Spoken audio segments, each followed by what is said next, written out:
জন্মের আগে আপনি কে ছিলেন জানলে শিউরে উঠবেন।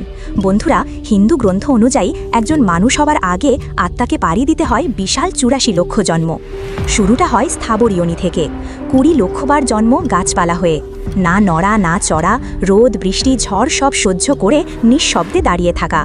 তারপর জলচর যোনি, ৯ লক্ষ জন্ম মাছ কচ্ছপ, প্রতিটি সেকেন্ডে ভয় বড় মাছ এসে যেন না খেয়ে ফেলে।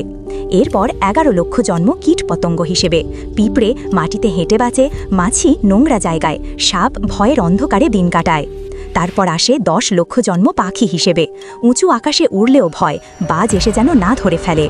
তারপর ৩০ লক্ষবার পশুর জন্ম, সিংহ হাতি কুকুর, জীবন মানেই শুধু টিকে থাকার লড়াই, কেউ কাউকে খায়, কেউ কারো দ্বারা মারা যায়।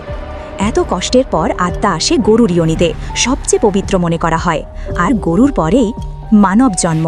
কিন্তু মানুষ হলেই শেষ নয়, প্রথমে শূদ্র, তারপর বৈশ্য, তারপর ক্ষত্রিয়, আর দীর্ঘ তপস্যা ও সৎকর্মের পর ৪ লক্ষ মানব যোনি পেরিয়ে শেষে আসে ব্রাহ্মণ যোনি।